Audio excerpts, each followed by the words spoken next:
بسم الله الرحمن الرحيم. السلام عليكم ورحمة الله وبركاته.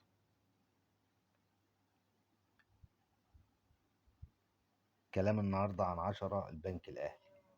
10 البنك الأهلي.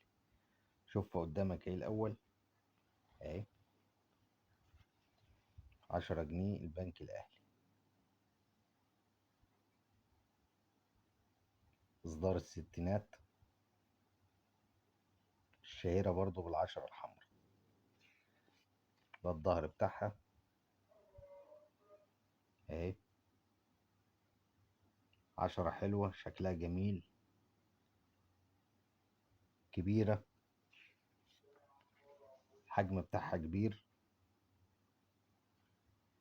بس قبل ما نتكلم في الفيديو، اعمل لايك الأول للفيديو واعمل متابعة للصفحة لو انت أول مرة تشوفنا، عشان يوصلك كل جديد في أسعار العملات القديمة. أهي إصدار الستينات، دي إصدار سنة 60 أهي. دي إصدار سنة 60. طبعا الحالة بتاعتها حالة أقل من المتوسطة، أقل من المتوسطة أهي. مهرية شوية، فيها قطع وملزوقة. ده لزق أهو فيها، وهنا برضو في لزق أهو فيها. فدي بالحالة هنتكلم بقى عن سعرها. السعر هنا هكلمك على الورقة اللي قدامك دي، اللي انت شايفها في الفيديو دي. الورقة دي سعرها، السعر بتاعها يعمل 100 جنيه.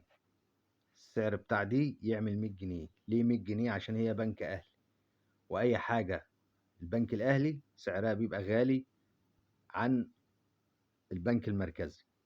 فدي سعرها بالحالة اللي هي قدامك دي يعمل 100 جنيه. يعمل 100 جنيه. الحالة الزيرو منها، الأنصر اللي هي ما اتلمستش، بتعمل 500 جنيه. 500 جنيه اللي هي حالة البنك. يعني إيه حالة البنك؟ يعني حالة زيرو، يعني لسه طالعة من البنك، تعمل 500 جنيه. ولو فيها رقم مميز بتعمل أكتر من كده، بس تكون الحالة زيرو. اللي قدامك دي هتعمل 100 جنيه. 100 جنيه اللي انت شايفها دي سعرها 100 جنيه. حالة أعلى على حسب بقى الحالة. حالة البنك توصل ل 500 جنيه فيها.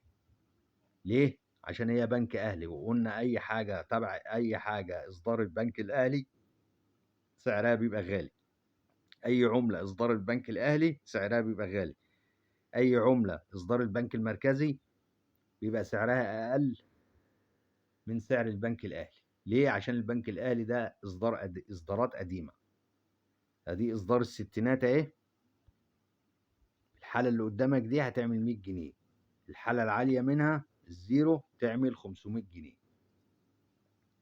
حالة متوسطة هتعمل 200 جنيه، 250 جنيه. دي عشان فيها قطع فقلنا في 100 جنيه سعرها. الحالة العالية توصل ل 500 جنيه، ولو رقم مميز تعدي عن ال 500. ما تنسوناش في اللايك والمتابعة للصفحة. ولو معاك أي عملة عاوز تقيم سعرها، ابعت الصور بتاعت العملة اللي معاك في التعليقات، وأنا أقول لك العملة دي تعمل كام وسعرها يساوي كام. والسلام عليكم ورحمة الله وبركاته.